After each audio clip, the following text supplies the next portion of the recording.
Salam alaikum, bonjour tout le monde, bienvenue sur votre chaîne Prête à écrire, et c'est Bouchra, votre enseignant de français. Tous les jours, on a besoin de produire plusieurs actes de parole. Des actes de parole pour remercier quelqu'un, pour informer, pour proposer, pour accepter, pour refuser, pour reprocher. Alors, généralement, les actes de parole sont très nombreux, voire illimités.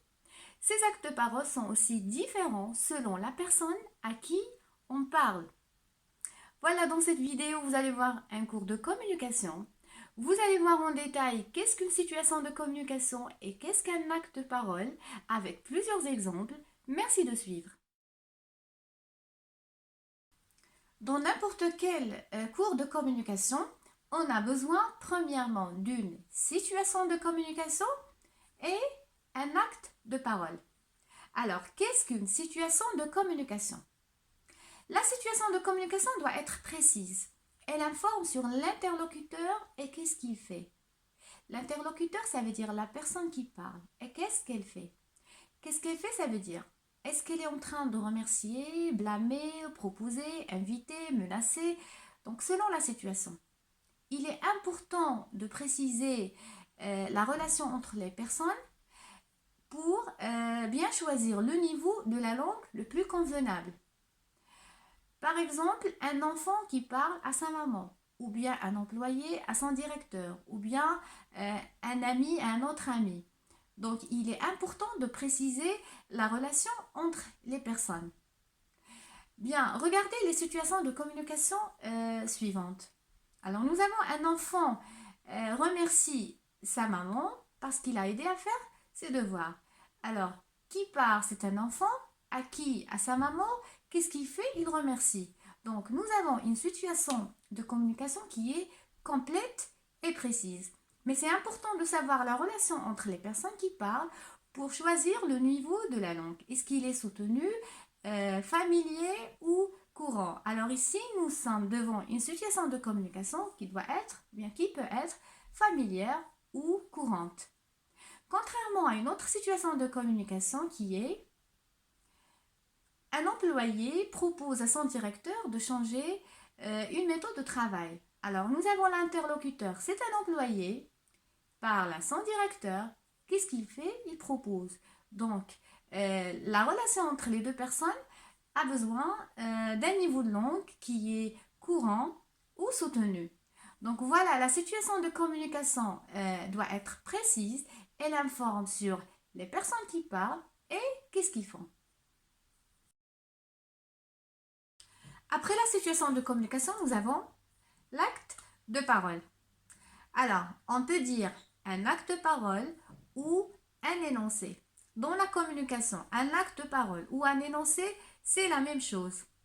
J'ai toujours dit à mes élèves, lorsque vous écrivez un énoncé ou un acte de parole, il faut le mettre entre guillemets, ou bien il est préférable de le mettre entre guillemets parce que c'est le discours de l'interlocuteur. L'acte de parole doit répondre d'une manière fidèle et précise à la situation de communication. Qu'est-ce que cela veut dire? Si dans la situation de communication, vous avez une personne qui remercie, donc dans l'acte de parole, obligatoirement, il faut trouver une expression de remerciement. Si dans la situation de communication, vous avez une personne qui invite, cela veut dire dans l'acte de parole, obligatoirement, il faut trouver une expression d'invitation. Mais aussi faire attention à la relation entre les personnes pour choisir le discours de l'acte de parole qui est convenable. Est-ce que c'est un acte de parole qui est familier, courant ou soutenu? Voilà, les exemples que vous avez maintenant répondent aux situations de communication précédentes. Vous avez « Merci de m'avoir aidé ». Donc, c'est l'enfant qui aide sa maman parce qu'il a aidé à faire ses devoirs. Donc, vous avez ici l'expression de remerciement qui est « merci » et d'une manière qui est courante parce que c'est un enfant qui parle à sa maman. Puis, vous avez l'acte de parole qui est je vous suggère, monsieur, ou bien je vous propose, monsieur, de changer cette méthode de travail. Vous avez ici un employé qui parle à son directeur. Donc, la situation nécessite une manière très polie et soutenue.